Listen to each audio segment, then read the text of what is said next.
Palestine in the early hours of the day and within hours of the announcement of another day of truce, Israeli forces seized several points in Gaza. And in Panama, in view of the decision of the Supreme Court of Justice, the local mining company insisted that it comply with the laws and affirmed that they are open to dialogue. The 28th Conference of the Parties to the United Nations Framework Convention on Climate Change started the session in the United Arab Emirates.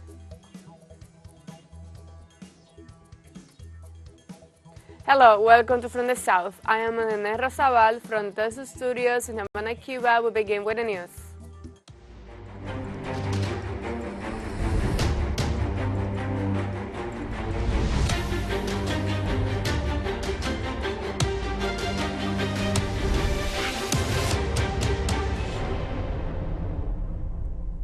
On Thursday, in the early hours of the day and within hours of the announcement of another day of truce, Israeli forces seized several points in Gaza. The violent incursion leaves dead, wounded, and arrested people. The extension of the truce was announced 5 minutes before the end of the 2 days that had been previously extended. However, early in the morning, humanitarian organizations report that the city of Tulkarem and its refugee camp were invaded by the Zionist forces. After causing extensive destruction with bulldozers, they took over the streets and neighborhoods in the south and east of the city. Battle snipers, they stormed the refugee camp and destroyed residents' private property. The assaults provoked a clash with local youth who were shot. Also in Jerusalem, at least 6 Palestinian youth were injured.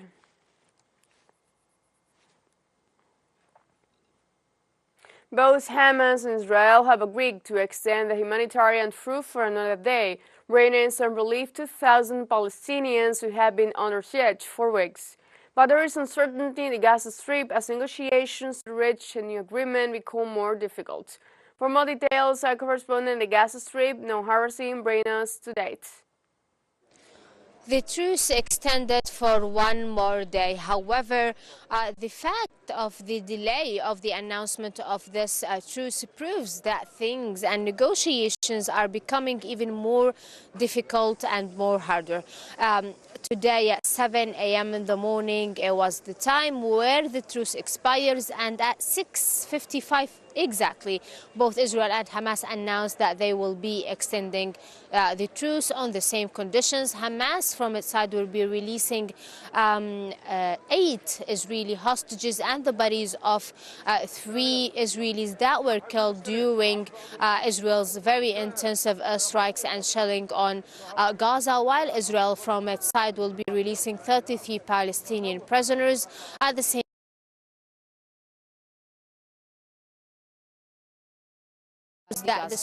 However, it shows that this brokered truce by Egypt, Qatar and the United States is getting more difficult. The reason behind this apparently is there's no civilians, no Israeli civilians anymore here in Gaza. We're talking about bodies now, especially those who were killed during Israel's attacks on Gaza. And actually, the Palestinian militant groups have warned of this before. Over and over again and repeatedly. Abu Ubaidah, who is the spokesperson of Al-Qassam Brigades, the militant wing of Hamas, said that that Israeli hostages are being killed because of the crazy intensive Israeli shelling and Israeli strikes on Gaza. They said that at least 50 people of them were killed. However, looking at what is happening now on the ground, maybe Hamas is putting more conditions, like for Palestinians here in southern Gaza to go back to northern Gaza, maybe to completely lift the siege on the coastal enclave. No one really knows actually what is happening behind the closed door. However, we can say that the negotiations are getting harder. Noor Harazin, TeleSUR, Gaza. In Palestine, the Islamic resistance group Hamas released civilians of Russian nationality. On Wednesday, Russian citizens identified as 50-year-old Yelena Trupanov and 73-year-old Irina Tati are in the custody of the Red Cross. From Gaza, they were transferred to Egypt to undergo medical studies. The 2 women will then be handed over to Russian diplomatic personnel. The Israeli army claims that the two hostages are accompanied by an elite unit of the Israeli Defense Forces. The displaced Palestinians in the Gaza Strip moved towards the north to return to their homes and find out the conditions in which they left after more than a month and a half of Israeli siege. According to figures from the United Nations organization, more than 1.7 million Palestinians have been displaced within the framework of the Israeli aggression against the Gaza Strip, which started on October 7. Local media reports that the ongoing bombings of Tel Aviv is causing citizens to flee northern Gaza. Sources assure that citizens took advantage of the truce agreed between Israel and Hamas to return to their homes and see what they could recover among the rubble. Some of the displaced people returned to their homes and assured that they were there to send a message to the world and the Israeli occupation. UN Deputy Secretary General Amina J. Mohammed called for a full humanitarian ceasefire in Gaza, adding that the UN remains committed to ensuring that Palestinians have a right to live in peace and dignity. Her remarks comes on the International Day of Solidarity with the Palestinian people was held on Wednesday in New York. In a statement on behalf of Secretary General Antonio Guterres, Mohammed said the dialogue resulting from the release of hostages must continue. For his part, the president of the 78th session of the General Assembly, Denis Francis, said that the situation not only remains unresolved, but it is deteriorating before our very eyes at an alarming rate, with innocent civilians, especially women, children, and the elderly, bearing the brunt of drawn-out violence, deprivation, and uncertainty. We mark this annual occasion for the 45th time. We must reflect on our collective failure to realize the inalienable rights of the Palestinian people and enable them to live in peace and dignity. For the past 6 days, the guns have fallen silent. We have seen the release of Israeli and foreign hostages held by Hamas and others since 7th of October, and the release of Palestinian prisoners from Israeli jails. This is a glimmer of hope in the darkness. The dialogue that led to this agreement must continue, leading to a full humanitarian ceasefire. UN Secretary General Antonio Guterres on Wednesday called for a decisive and irreversible move towards a two-state solution to the conflict between Palestine and Israel. On the occasion of the International Day of Solidarity with the people of the occupied territories, the UN chief called for unity and demanded an end to the occupation and blockade of Gaza. Guterres deplored the death and destruction that engulfed the region following the events of October 7th, and extended his condolences to the thousands of families mourning their loved ones, including members of the United Nations itself who were killed in Gaza. The Secretary General urged progress towards a two-state solution based on UN resolutions and international law, with Israel and Palestine living side by side in peace and security, with Jerusalem as the capital of both states. Intense negotiations are taking place to prolong the truce, which we strongly welcome. But we believe we need a true humanitarian ceasefire. And we must ensure that the people of the region finally have a horizon of hope by moving in a determined and irreversible way towards establishing a two-state solution on the basis of United Nations resolutions and international law, with Israel and Palestine living side by side in peace and security. It is clear that before the pause, we witnessed serious violations. Beyond the many civilians killed and wounded that I have spoke of, 80% of Gaza's people have now been forced from their homes. This growing population is being pushed towards an ever smaller area of southern Gaza, and of course, nowhere is safe in Gaza. Let's take a short break. Remember, you can join us on TikTok at TeleSUR English. We'll find news in different formats, new days, and more. Our study is coming up. Stay with us.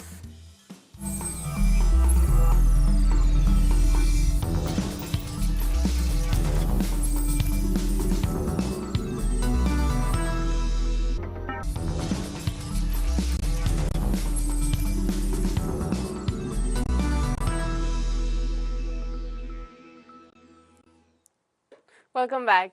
On Wednesday in Panama, in the face of Supreme Court decision, the local mining company insisted that it was compliant with the law and reiterated that it was open to dialogue. The mining company added that it will clarify the issues related to environmental obligations, emphasizing that it understands the legal decision and calling for a constructive dialogue. On the other hand, the platform's social trade union and indigenous movements reaffirmed their rejection of the mining activity and demanded the immediate departure of the Canadian company First Quantum from the country. In the rejection of the mining, Panama was literally paralyzed. Classes were suspended in search of the measure that the Supreme Court finally decreed on November 28th. In Ecuador, the National Assembly Parliament will resume this Wednesday the impeachment trial against former President Guillermo Lasso, accused of embezzlement. The impeachment trial against Lasso was suspended last May after the former president decreed across death, a mechanism with which he dissolved the legislative and called for early elections. At that time, the debate and the vote that would take place 5 days later was still pending. This Wednesday, the judicial process will resume from that point in the restatement of that session. Last May, the unicameral Parliament of Ecuador initiated the impeachment trial against a banker for the crime of embezzlement for having knowledge of alleged irregularities in the contract between the state-owned Flota Petrolera Ecuadoriana and the company Amazonas Tankers, and then having acted to prevent further damage to the state. Venezuela implements the Plan República, a national strategy to guarantee the distribution of electoral material, security, and order before the December 3rd referendum voting process. To learn about the progress of the process and another detail, let's watch the following report by correspondent Gladys Quesada. From Wednesday, November 29th and until December the 4th, Venezuelan authorities enforce Plan República, which translates as Republic Plan, a nationwide strategy that guarantees voting material distribution, safety and order ahead of every voting process. On this occasion, the plan sets the details for the consultative referendum on the Guayana Esequiba region on December the 3rd. The men and women of the National Bolivarian Armed Forces are working alongside with the National Electoral Council since days ago, and today, one of the key activities of the National Bolivarian Armed Forces to enhance democracy, as it is the Republic Plan, materializes. 84,000 electoral officers will be at the voting tables. 55,000 operative assistants will provide guidance and the necessary support for all voters who require it. Also, there are over 28,000 voting tables in over 15,000 polling centers all over the country. Over 20,600,000 voters are registered. The electoral authorities and the national institutions highlight the unity of all political and social sectors facing Sunday's referendum.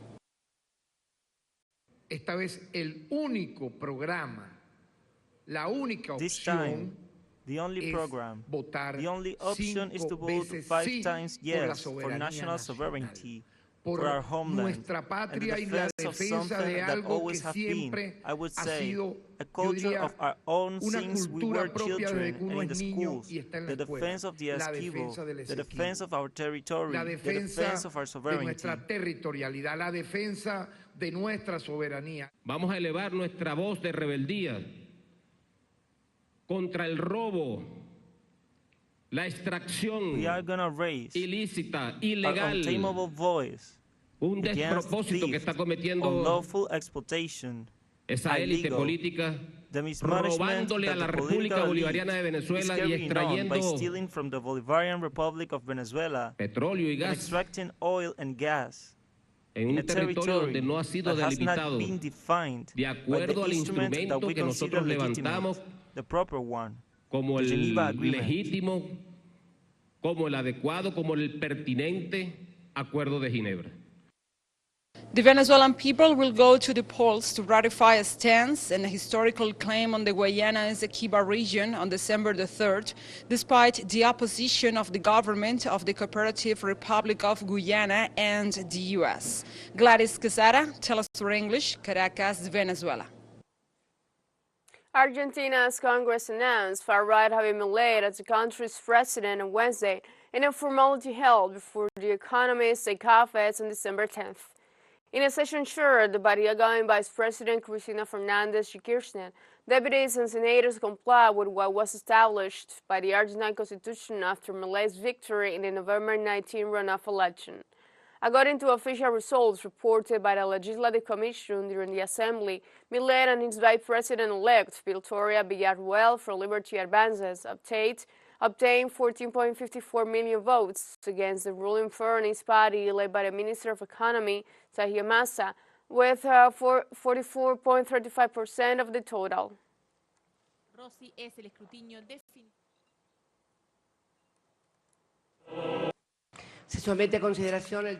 Text read is submitted for consideration. It is approved. Consequently, the citizen Javier Eduardo Milei is proclaimed President of the Argentine Republic for the period from December 10, 2023 to December 10, 2027, and also proclaimed Vice President is the citizen Victoria Villarruel for the same period. The pertinent communications will be made now.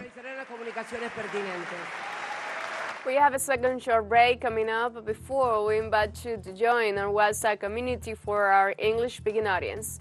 You can scan the QR code on screen to join directly and share the link to reach more people. Coastal news, coverage of Latin America and the Caribbean, as well as the rest of the world. Stay connected and informed with TeleSUR. Final short break, don't go away.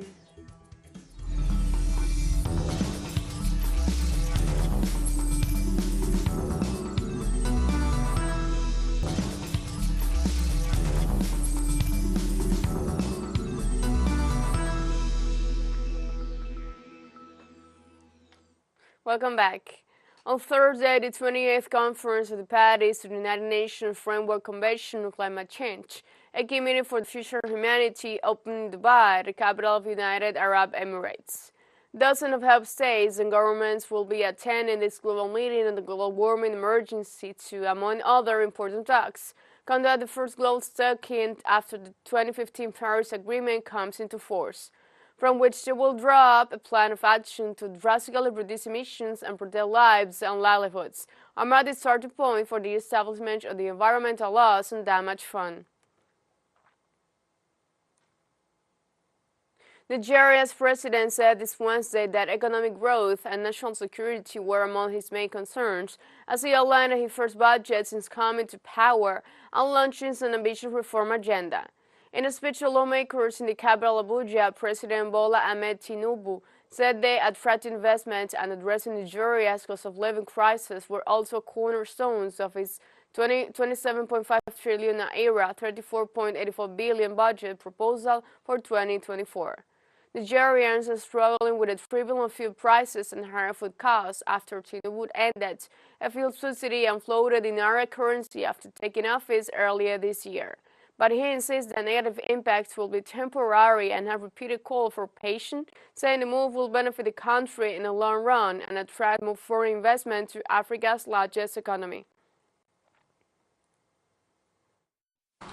The proposed budget seeks to achieve job-rich economic growth, macroeconomic stability, a better investment environment, enhance human capital development, as well as poverty reduction and greater access to social security. We expect the economy to grow by a minimum of 3.76%, above the forecasted world average. Inflation is expected to moderate to 21.4% in 2024. In Burkina Faso, authorities alert that more than 500,000 children suffer acute malnutrition in areas affected by insecurity. According to a recent report based on research by the Burkinese government and the United Nations Children's Fund, UNICEF, 10% of children under the age of 5 in Burkina Faso are malnourished as a result of the situation created by the constant attacks by Islamic groups. Research also shows that the nutritional situation among pregnant and nursing women is concerning, with global acute malnutrition rates range from 2.5 to 9.9%. It is estimated that more than 630,000 children will likely suffer acute malnutrition this year, including 172,000 with a severe acute form.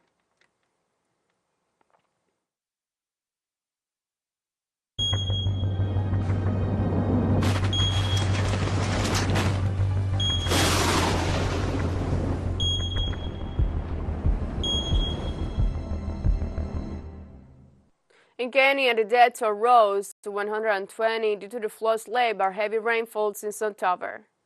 Authorities reported that some 36,000 people have been displaced due to those rainfalls having hit the country. They set up temporary camps to assist the affected citizens. In this context, officials continue their search and rescue actions. In the meantime, they urged the population to keep up the corresponding security measures. On Wednesday, Greenpeace revealed that a sharp rise in sale of gas guzzling sports utility vehicles by the world's 3 largest automaker has wiped out any climate gains from the company's transition to electric vehicles. The fleet of subs produced by Toyota, Volkswagen, and Hyundai Kia have seen sales increase by more than 150% over the past decade. The companies are therefore moving in the opposite direction of global efforts to curb CO2 emissions, Greenpeace reported. The analysis dovetails with several research published earlier this month by the Global Fuel Economy Initiative Expert Alliance, which found that the trend toward larger tubes is preventing emission reductions in the auto sector. Greenpeace says emits about 12% more carbon dioxide than sedans. And we have come to the end of this brief, but before saying goodbye, we want to thank our Caribbean audience, especially the audience of Trinidad and Tobago. We are pleased to share our newscasts and contribute to provide an alternative news source of the latest world events. You can find these and many other stories on our website at telesurenglish.net and join us on social media, Facebook, X, Instagram, Telegram, and TikTok. For TeleSUR English, I'm Ana Razabal. Thank you for watching.